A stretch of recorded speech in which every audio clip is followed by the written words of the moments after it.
नमस्कार। DD news के इस विशेष बुलेटिन में आप सभी का स्वागत। मैं हूं आपके साथ भावना नैयर और मेरे साथ है मेरी सहयोगी दीपाली, जो आप तक सांकेतिक भाषा में खबरें प्रस्तुत करेंगे। शुरुआत करते हैं इस विशेष बुलेटिन की सुबह की सुर्खियों के साथ।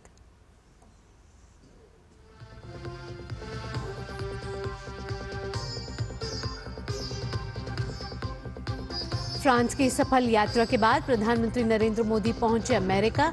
वॉशिंगटन एयरपोर्ट पर हुआ जोरदार स्वागत। भीषण ठंड में प्रवासी भारतीयों ने लगाए मोदी मोदी के नारे।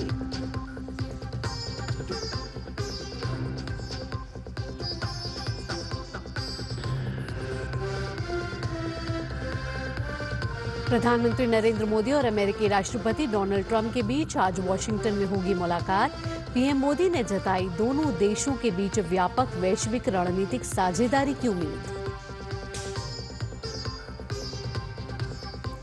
बजट सत्र के पहले हिस्से के अंतिम दिन आज लोकसभा में पेश होगा नया आयकर विधेयक। इनकम टैक्स कानूनों को आसान बनाना है बिल का उद्देश्य। वक्फ बिल पर बनी संयुक्त संसदीय समिति आज संसद के दोनों सदनों में रखेगी अपनी रिपोर्ट, तो वहीं राज्यसभा में वित्त मंत्री निर्मला सीतारमण देंगी बजट पर चर्चा का जवाब।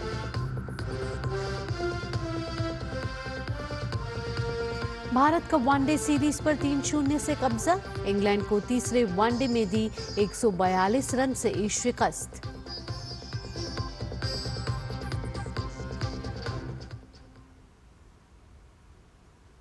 अब खबरें विस्तार से। विदेश यात्रा के दूसरे चरण में फ्रांस यात्रा के बाद प्रधानमंत्री नरेंद्र मोदी अमेरिका पहुंच गए हैं। वॉशिंगटन डीसी के हवाई अड्डा पहुंचने पर प्रधानमंत्री मोदी का औपचारिक स्वागत किया गया, जिसमें बड़ी संख्या में भारतीय समुदाय के लोग शामिल रहे। प्रधानमंत्री की यात्रा भारत अमेरिका के बीच आपसी साझेदारी के महत्व को रेखांकित करती है। पीएम मोदी अमेरिका में व्यापार जगत की हस्तियों के साथ मुलाकात करने के साथ ही भारतीय समुदाय के सदस्यों से भी बातचीत करेंगे। प्रधानमंत्री मोदी राष्ट्रपति ट्रंप के साथ द्विपक्षीय बैठक करेंगे, जिसमें क्षेत्रीय और अंतर्राष्ट्रीय स्थिति पर चर्चा के अलावा कई द्विपक्षीय मुद्दों पर भी बातचीत होने की उम्मीद है। प्रधानमंत्री मोदी अमेरिकी यात्रा के दौरान राष्ट्रपति के अतिथि निवास यानी कि ब्लेयर हाउस में रुके हुए हैं। पीएम मोदी जब यहां पहुंचे तो भारी बारिश के बीच भी भारतीय समुदाय के लोगों का उत्साह देखते ही बना। उन्होंने उनका गर्मजोशी के साथ स्वागत किया। इस दौरान भारतीय समुदाय के लोगों ने भारत माता की जय, मोदी है तो मुमकिन है, वंदे मातरम के नारे लगाए। पीएम मोदी ने हाथ मिलाकर सभी का अभिवादन स्वीकार किया। तुलसी गबार्ड ने अमेरिका के राष्ट्रीय खुफिया निदेशक के पद की शपथ ली है। एक दिन पहले ही गबार्ड ने पद की शपथ ली है। गबार्ड के पास अमेरिका के 18 विभिन्न खुफिया एजेंसियों की देखरेख और समन्वय का जिम्मा है। तुलसी गबार्ड पूर्व सैन्य कर्मी हैं और डेमोक्रेटिक पार्टी से कांग्रेस के सदस्य रह चुकी हैं। राष्ट्रीय खुफिया निदेशक का कार्यालय 11 सितंबर 2001 के आतंकवादी हमले के दौरान सामने आई खुफिया विफलताओं से निपटने के लिए स्थापित किया गया था। फ्रांस दौरे के आखिरी दिन मार्से में एक बार फिर से भारत और फ्रांस की दोस्ती की मजबूत डोर दिखाई दी, जब मार्से एयरपोर्ट पर प्रधानमंत्री को गार्ड ऑफ ऑनर दिया गया और वहीं से उनकी विदाई दी गई। फ्रांस के राष्ट्रपति खुद एयरपोर्ट पर प्रधानमंत्री को विदाई देने मौजूद रहे। मार्से में प्रधानमंत्री मोदी और राष्ट्रपति मैक्रों के संयुक्त रूप से नए वाणिज्य दूतावास का उद्घाटन किया, तो साथ ही पीएम ने international thermo nuclear experimental reactor का भी दौरा किया। संसद के बजट सत्र के पहले हिस्से का आज अंतिम दिन है। वित्त मंत्री निर्मला सीतारमण आज आयकर विधेयक 2025 लोकसभा में पेश करेंगी। आयकर से संबंधित कानून को समेकित और संशोधित करने के उद्देश्य से लाया गया ये विधेयक सदन की कार्यवाही में सूचीबद्ध किया गया है। अपने भाषण में वित्त मंत्री निर्मला सीतारमण ने नया आयकर विधेयक लाने की घोषणा की थी। उन्होंने यह भी घोषणा की थी कि सालाना 12 लाख रुपए तक की आय वाले लोगों को कोई आयकर नहीं देना होगा। संसद के दोनों सदनों में आज वक्फ संशोधन बिल पर जेपीसी रिपोर्ट टेबल की जाएगी। इससे पहले 30 जनवरी को लोकसभा के अध्यक्ष को सौंपी गई जेपीसी की रिपोर्ट में देश भर की विवादित वक्फ संपत्तियों के मामले का भी विस्तृत ब्यौरा दिया गया है। समिति के अध्यक्ष जगदम्बिका पाल अपने साथी सदस्य डॉक्टर संजय जायसवाल के साथ लोकसभा में रिपोर्ट पेश करेंगे।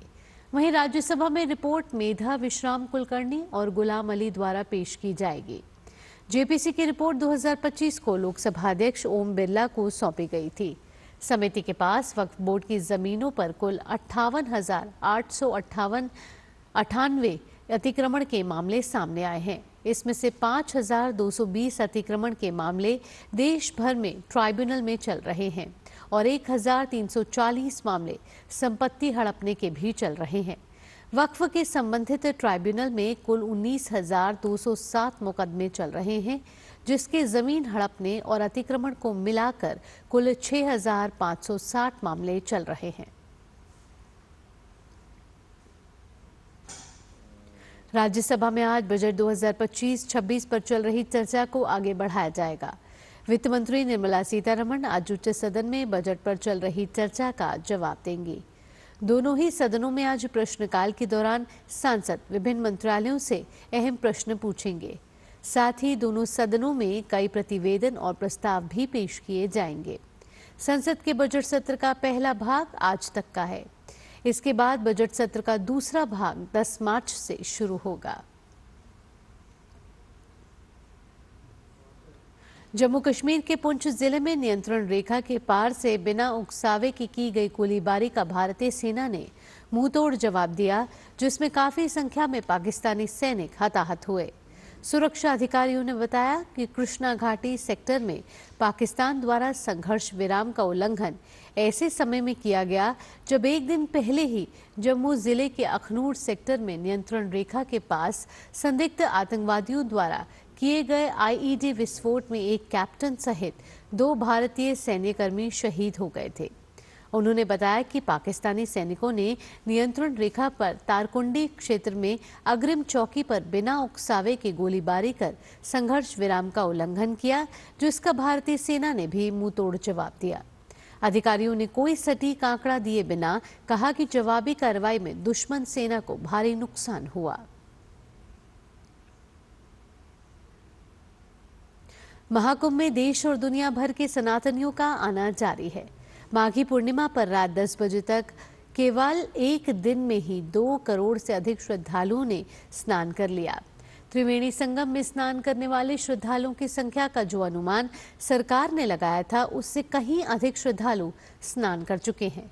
माघी पूर्णिमा तक की स्नान करने की श्रद्धालुओं की संख्या 48 करोड़ को पार कर चुकी है। उधर उत्तर प्रदेश के मुख्यमंत्री योगी आदित्यनाथ भी महाकुंभ में सनातन संस्कृति के उभरने से खुश हैं। भारत ने इंग्लैंड के साथ 3 मैचों की वनडे सीरीज के आखिरी मुकाबले को 142 रन से अपने नाम कर लिया।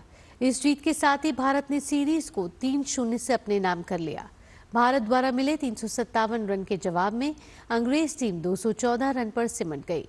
इंग्लैंड के लिए टॉम बैटन ने सबसे अधिक 38 रन बनाए। बेन डकेट ने 34 रन पर आउट हो गए। भारत के लिए अर्शदीप सिंह, हर्षित राणा, अक्षर पटेल और हार्दिक पांड्या ने 2-2 विकेट चटकाए। इससे पहले टॉस हारकर पहले बल्लेबाजी करते हुए कप्तान भारतीय टीम ने 356 रन बनाए। मैच में भारतीय टीम की शुरुआत कुछ खास नहीं रही। रोहित शर्मा 1 रन पर आउट हो गए। इसके बाद पारी को संभालते हुए विराट कोहली 52 रन बनाकर आउट हुए। भारत को तीसरा झटका शुभमन गिल के रूप में लगा, जहां गिल ने 14 चौकों और 3 छक्कों की मदद से 112 रन बनाए। श्रेयस अय्यर ने भी शानदार अर्धशतकीय पारी खेली। उन्हें आदिल रशीद ने फिल सॉल्ट के हाथों कैच कराया। वे 64 गेंदों में 78 रनों की दमदार पारी खेलकर पेविलियन लौटे। श्रेयस अय्यर ने 78 रनों की दमदार पारी खेली। हार्दिक पांड्या 17 रन बनाकर आउट हो गए, जबकि अक्षर पटेल 13 रन और केएल राहुल ने 44 रन बनाए। इसके साथ इस विशेष बुलेटिन में इतना ही। मुझे और मेरी सहयोगी दीपाली के साथ फिलहाल के लिए टीम को दीजिए अनुमति। खबरों का सिलसिला यूं ही जारी रहेगा। नमस्कार।